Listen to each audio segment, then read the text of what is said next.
Mom, if Dad's gone, the company is all mine, right? Listening in disbelief at my brother's words, our mom Linda responded, well, obviously, Michael. Plus, if you do the math, there's supposed to be a sizable inheritance from Dad's life insurance. We could live large for a while. It's like a bonus, huh? Gotta thank our absent dad. I felt like I was about to explode with anger. What's wrong with these people? This is unforgivable. I can't let them have their way. Just as I was about to yell, I got a call from Dad in the hospital. This story goes back a few months. My name is Alex, a 33-year-old architect working at a design firm. I moved out of my family home and now live alone in a nearby condo. Being single is a little lonely, but I love my job and live a fulfilling life every day. Today is a day off, and I had plans to meet with my dad, Henry. Alex, how have you been? Dad showed up for our meetup with his usual warm smile on his face. Dad, long time no see. Have you lost some weight? Running a business must be tough. Work keeps me busy, but I'm doing well. Let's get going. I occasionally meet up with my dad like this to catch up over a meal. Today, Dad invited me to join him for some volunteer work. We were at a small children's care facility on the outskirts of town. Hello, Mr. Johnson. Henry, Alex, hello and thank you for coming today. We were greeted by the friendly face of the elderly director. Dad and Mr. Johnson were chatting away warmly. It turns out my dad grew up in this facility. After leaving it, he put himself through college and started his own architecture firm. Even without any relatives to rely on, he made it on his own efforts, and I've always admired him for that. On his day off, Dad often invites me to volunteer at the facility with him. Since we both have backgrounds in architecture, we can repair furniture and playground equipment. Henry, Alex, you've helped a lot today, Mr. Johnson thanked us as we were leaving. I felt good about making a difference, and for Dad, visiting Mr. Johnson, who was like a father to him, must be important too. As we walked side by side pondering where to grab a bite, a sleek black luxury car pulled up next to us. The window rolled down, and out popped Mom, driving the car, with my brother Michael. Well, look who it is. Back from the care facility again, are we? Mom said. It's embarrassing to have a dad without parents. Can we stop this already? Mom, let's go, my brother spoke, chomping on his gum. I wanted to retort that he was the one who should be embarrassed, being an adult with no stable job and dyed hair, but I held back. No point in saying anything to these people, it would be a waste. Michael and I are going to dinner. You two can grab some fast food and don't forget to fold the laundry, all right? Linda said. Understood, Linda, Dad responded, and without another word, Mom rolled up the car window and they drove off. Dad and I just watched them go, saying nothing. Mom and my brother looked down on Dad and belittled him at every turn. Honestly, Mom might be beautiful on the outside, but that's about it. But the reason they can do all this is that they're basically living off Dad's income. They've been trash-talking him for as long as I can remember, saying he's a deadbeat from an orphanage with no ambition or excitement in his life. They probably only see Dad as a wallet that listens to their every demand. What's worse, my brother Michael eats all of this up and joins in on making fun of Dad. Our family has 2 kids, but Mom has always lavished her love only on Michael. She's pretty much ignored me, giving Michael whatever he wants whenever he wants. Thanks to that, Michael still clings to Mom like a child, even in his 30s. He still calls her Mommy and lets her dictate even what he wears and eats. When I heard that Mom accompanied him to every driving lesson, I was floored. Dad, isn't it hard living with those two? I asked my dad that question. I'm used to it. Besides, they're still family. I have to do what I can, Dad said in a lonely voice before heading back to the house he shares with Mom and Michael. All I could do was watch him go. A month passed. I got a call from Mom saying that Dad had collapsed, so I rushed to the hospital. Dad, what on earth happened to you? Dad, who looked even more fragile than a month ago, responded, I got some tests done and they found cancer. Apparently, it's pretty advanced. My dad had been diagnosed with progressive stomach cancer. According to the doctors, he had about 3 months to live, give or take. I never thought this would happen, especially since he's only in his 60s. Even my mom was visibly shaken. Why did you let things get to this point? Because you and Michael have been pushing Dad too hard. You know he's been stressed out, I said. Alex, how dare you speak to your parents like that? You're nothing like Michael, Mom retorted. And what is Michael doing at a time like this? Off gambling again? While Mom and I were arguing, Dad spoke up quietly. Both of you stop. I'm fine. Go home for today. Dad, I'm sorry. I'll be back, I said, leaving the hospital room. But between my worries for Dad's health and the shock of his prognosis, I couldn't sleep that night. After that, I took on the responsibility of bringing Dad a change of clothes and doing his shopping as he requested. Sure enough, neither Mom nor my brother lifted a finger. Still, I wanted to make Dad's time as comfortable as possible. I popped into his hospital room during breaks from work and took care of him for 2 months. Then one day, when I went back to my parents' house to grab some of Dad's belongings, I overheard Mom and my brother talking in the living room. Mommy, once Dad is gone, the business is all mine, right? Stunned by my brother's words, I listened more closely. That's when my mom chimed in, Michael, it's not a given. Besides, if you do the math, there should be around $2 million in inheritance. Wow, that's awesome. Maybe I should buy another car. Why not? You'll be the company president, so you should drive a nice car. Thanks to his life insurance, we can live a little lavishly for a while. It's like a bonus. Gotta thank him for not being around. I felt like I was going to explode with anger. What kind of trash are these people? Unforgivable. I can't let them get their way. Just as I was about to unleash my anger, I got a message from Dad. Alex, can you come to my hospital room alone? I managed to contain my emotions and went to see my dad. He had lost even more weight recently, and his complexion looked bad. Alex, thank you for always being there. What are you talking about, Dad? Just tell me what I can do to help. As I sat next to his bed, Dad began, there's something important I need to talk to you about. I listened quietly to my dad, holding back the tears. Visiting hours are almost over, so I'm going to head out. But about what we discussed, Dad, just focus on taking care of yourself for now. Ah, thank you, Alex. See you later. And in the end, that was the last conversation I had with my dad. He took a turn for the worse shortly after and passed away the next day. I held my emaciated father's hand in the hospital room and cried.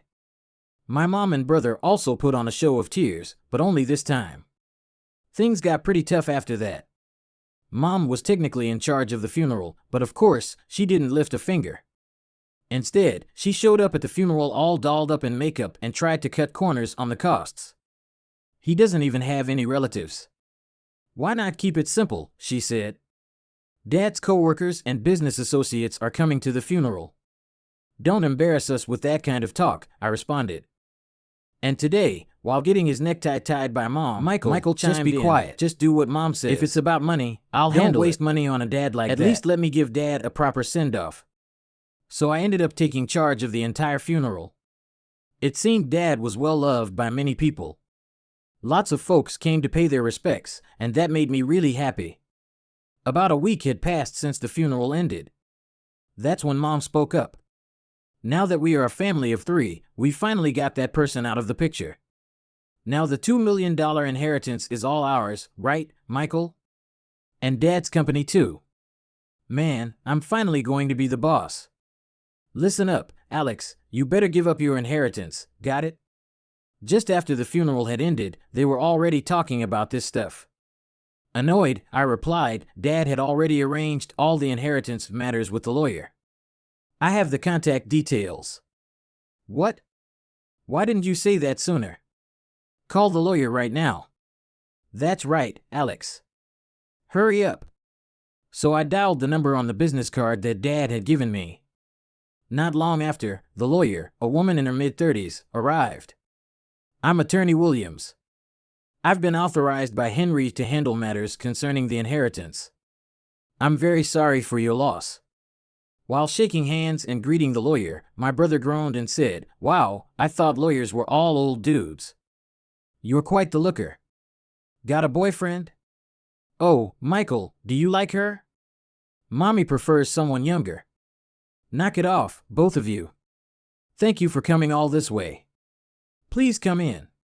We ushered Miss Thompson into the room and listened to what she had to say. Let me explain first.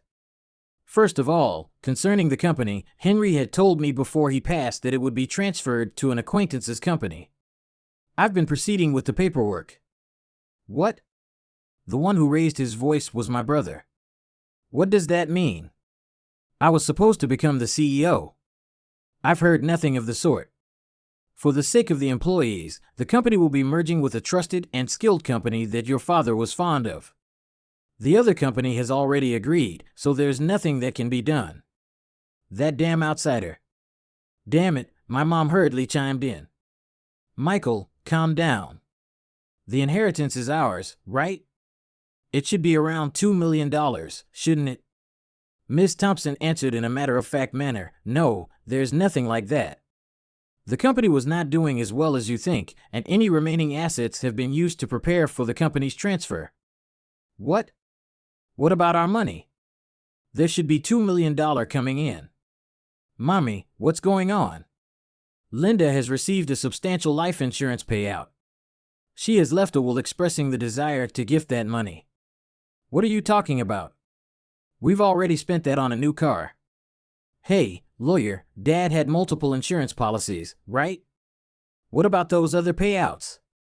Regarding life insurance, Henry had canceled all policies before he passed. All I know is that the money was used up. What? Where did all the money go before he died? Damn it, was he planning to leave us without a dime? I watched Miss Thompson leave as my mom and brother lost their composure. As she left, she said, "It's tough, isn't it?" All I could do was give her a wry smile in return. I looked up at the night sky, recalling the last conversation I had with my father while walking. Alex, would you take over the company if I die? There might not be much in assets, but I should be able to leave you at least the insurance money. There should be enough of that. What are you talking about, Dad? You were the only one in the family who was kind to me. I wanted to leave something for you at least. Dad, I respect you for building the company from scratch with your own hard work. I want to make it on my own too. I don't need the company or the insurance money. But if there's any inheritance left, I want you to use it as you wish. I'll help in any way I can. Alex, thank you. Thank you. Walking along, I realized I had arrived at the facility. Despite it being night, Mr. Johnson was in the yard. When he saw me, he ran over in tears. Alex, Henry passed away so suddenly. He told me not to come to the funeral, but actually, Mr. Johnson, my dad was grateful for both you and the facility. I just found out too. A little while ago, Henry made a large donation to the facility. A really large one.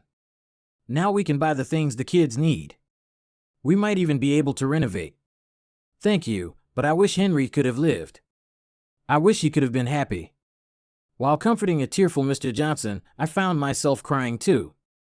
Looking up at the starry sky, I whispered in my heart, Dad, you did it. You really did it. A few months later, I had occasionally met with lawyer Miss Thompson to handle the intricate legalities of transferring the company and settling the estate. This was to be my last meeting with Miss Thompson. After expressing my gratitude for her support, Miss Thompson offered her condolences once more, comforting me in a considerate manner. As I was seeing off Miss Thompson, I thought about how I might never see her beautiful face again. She was such a kind and gracious person. Just then, as I was waving goodbye, a familiar car pulled up beside Miss Thompson, and out jumped my brother wielding a metal bat. Hey, what the heck are you doing? I yelled and quickly tackled my brother. Shut up. Let go of me, he said, his face turning red as I held him down to the ground. Are you trying to attack Miss Thompson? What's going on? What's going on? Because of her, I didn't get the company or the money. It's her fault, damn it. That's ridiculous. This isn't Miss Thompson's fault. I had thought he was foolish, but this was beyond anything I'd expected. While shielding a trembling Miss Thompson, I called the police.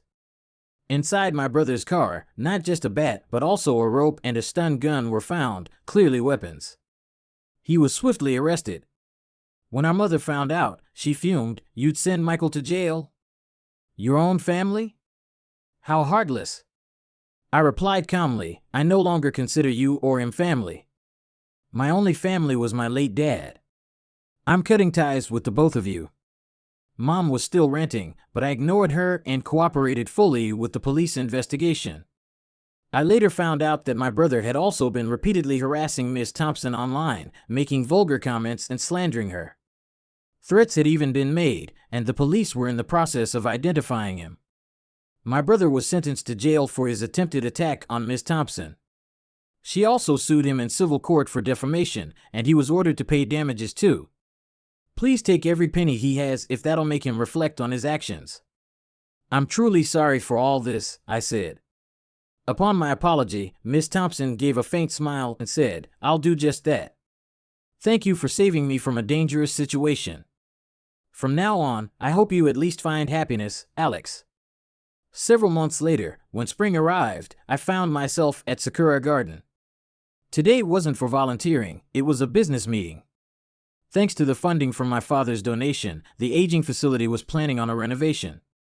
Mr. Johnson had approached me for the architectural design. I initially declined, citing my inexperience, but Mr. Johnson was unyielding. "Henry always proudly said Alex will become an exceptional architect. He's already surpassed me. We can do this because of Henry. I'd really like for you to take on this project, Alex." With sentiments like that, how could I say no? I wanted to create a wonderful building that brings even a small amount of happiness to the kids and Mr. Johnson. I'm sure my dad would have been proud of that. As for my brother, well, he hasn't changed even after his sentencing. Actually, he's become even more irresponsible. Though he avoided jail due to probation, he still begs our mom for money daily, starts drinking in the afternoon, and gambles away what he borrows. My mom is being pushed around by my brother every day. The large house we lived in, thanks to my dad, along with the car bought with insurance money, were sold to pay for Miss Thompson compensation and my brother's bail. Now it seems they live together in an old apartment. A friend told me she's lost her beauty and looks more like an old woman now. She brought this upon herself, but I hope she at least reflects on how she treated my dad poorly before he passed away and raised my brother to be such a mess. One last thing, I'm going to marry Miss Thompson, the lawyer, soon. She told me in confidence that she felt attracted to me after I saved her from my brother's violent behavior. She's a bit on the serious side, but I really love her for her kindness and dependability. From here on, I aim to work hard and be like my dad, building a warm and loving home.